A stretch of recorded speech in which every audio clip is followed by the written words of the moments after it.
Bonjour, je me présente, je suis Linda Rietto et je suis l'infirmière en chef du service médico-oncologie de Marchand-Famenne. Aujourd'hui, nous allons faire une petite vidéo pour expliquer le retrait de la pompe Easy chez un patient oncologique. Tout d'abord, l'infirmière à domicile doit avoir avec elle une paire de gants, un masque pour elle, un gel hydroalcoolique pour la désinfection de ses mains et de l'alcool pour désinfecter les compresses. Alors, Vivalia vous offre un kit. Ce kit est composé du conteneur où je vous demande de faire très attention de ne pas fermer le conteneur avant parce que sinon vous ne saurez plus jamais mettre la pompe Easy dans le conteneur.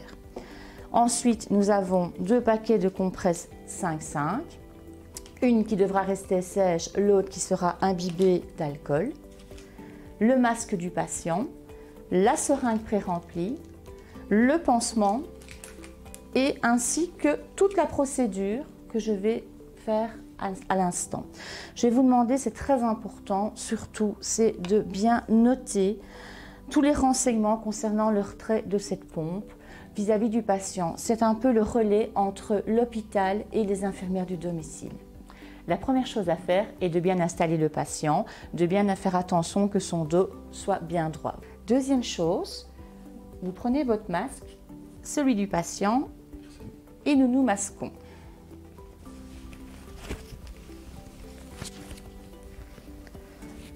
Faire bien attention qu'au niveau du masque pour le patient, que le nez soit couvert ainsi que la bouche. Voilà. Une désinfection des mains au gel hydroalcoolique et vous enfilez vos gants non stériles.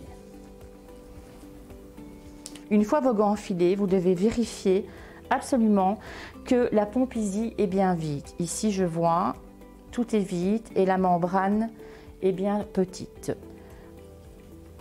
Il est important de bien fermer les clans.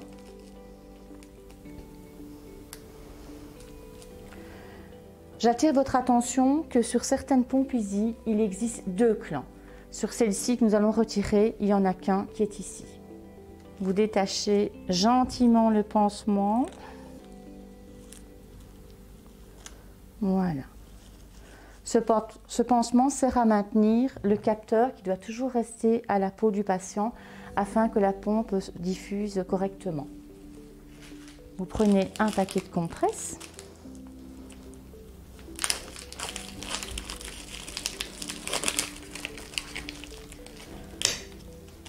Que vous imbibez d'alcool.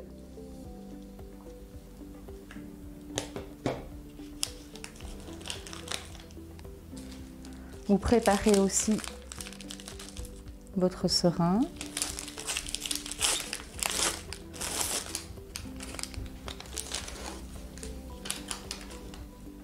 Alors, voyez ici, c'est ce qui arrive parfois. Le clan est vraiment trop proche pour moi d'y visser.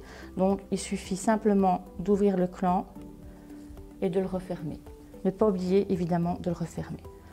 Alors, on désinfecte. Très bien. Et alors, vous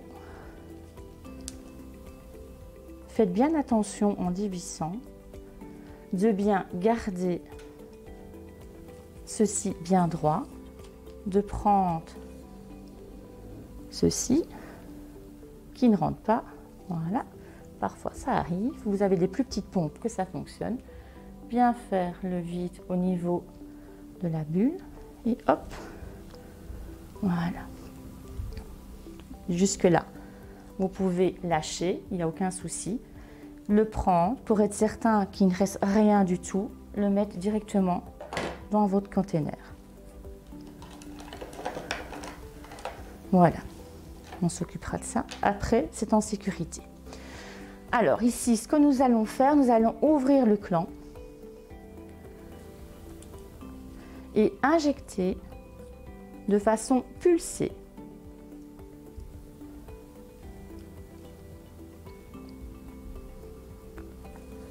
Bien refermer votre clan. Et là, surtout, j'insiste, ne pas faire de reflux. Ensuite, vous allez demander à monsieur de se retourner pour voir plus facile.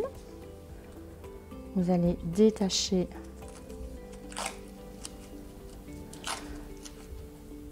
le pansement de l'aiguille. Vous retirez bien les fixations. Voilà. Et c'est à ce moment-ci que vous devez prendre le petit boîtier pour bien le maintenir, pour faire une pression. Vous allez demander au patient de prendre une bonne respiration. 1, 2, 3, monsieur, bloqué. Je retire, respirez. Voilà. Prenez l'aiguille, hop, directement dans le conteneur. Vous avez votre petit paquet de compresses. En général, le point de fonction ne saigne pas, mais on ne sait jamais. Vous maintenez quelques secondes. Ça ne sointe pas. Il est évident que si ça sointe, vous devez désinfecter avec de l'alcool. Vous déballez.